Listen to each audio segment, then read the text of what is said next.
大埔雲福苑嘅火災咧，係香港其中一個最嚴重嘅災難。事發至今咧，將近2個月，我再次喺呢度向逝者致以最深切嘅哀悼，亦都祝願受災嘅居民能夠早日恢復正常生活。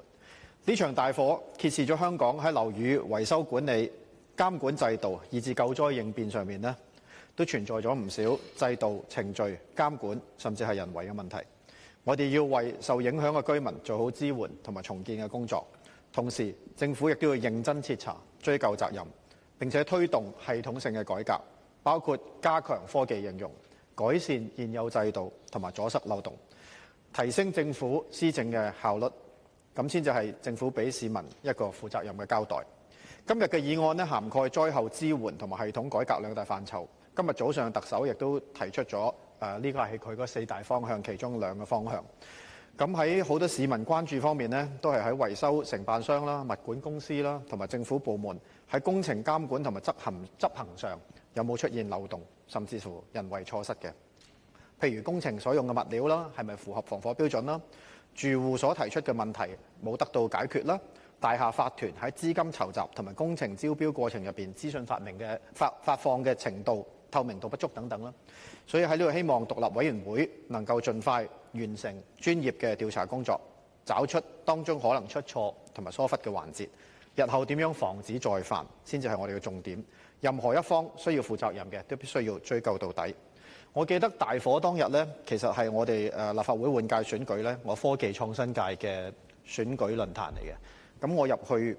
論壇之前呢，我哋已經見到新聞有個火災。咁到咗我完結咗論壇之後呢，我啲同事已經俾我睇當個新聞。咁我哋好快已經停止咗所有選舉嘅工作。跟住啲電話呢，好似雪花一樣打俾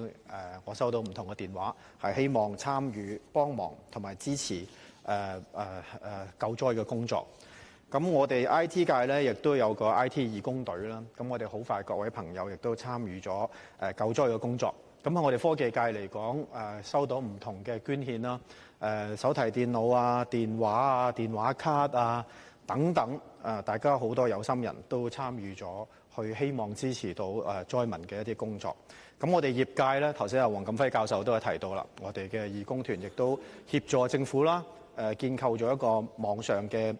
捐獻物資捐獻嘅平台，咁希望能夠幫手。咁我甚至乎有啲我只係見過1次嘅內地公司嘅負責人呢，打好多次電話俾我，就問我點樣能夠捐款幫忙。咁見到喺我哋嘅內地同胞，亦都係好關心香港嘅情況，亦都好希望支持到我哋嘅災民。咁本人亦都作為葵涌醫院嘅管治委員會主席啦，咁亦都知道我哋好多同事係喺工作以外嘅時間，亦都落去提供精神健康嘅支援嚇，俾唔同嘅災民。咁喺呢度呢，亦都要衷心感謝過程入邊每一位我哋參與嘅 IT 界嘅朋友啦，同埋葵涌醫院嘅同事啦。仲要喺嗰個過程入邊，我哋亦都同2位副司長嘅辦公室啦、民青局啦、創科局啦、教育局啦，有好深入嘅交流啦。咁亦都多謝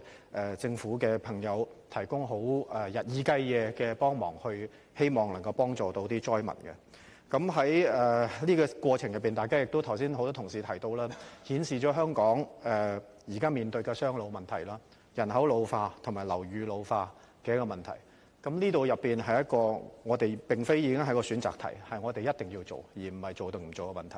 咁點樣面對呢個雙老問題？我哋今日主要就係關於樓宇老化嘅問題啦。其實呢段過程，我收到好多我哋科技界別嘅朋友，佢哋有好多唔同嘅方案，希望能夠往後幫到嘅。所以我呢度好快講一講，我哋1月27號呢，我哋香港資訊科技聯會同埋我辦事處會喺科學園舉辦一個建築物管理科技產品同埋方案嘅介紹會。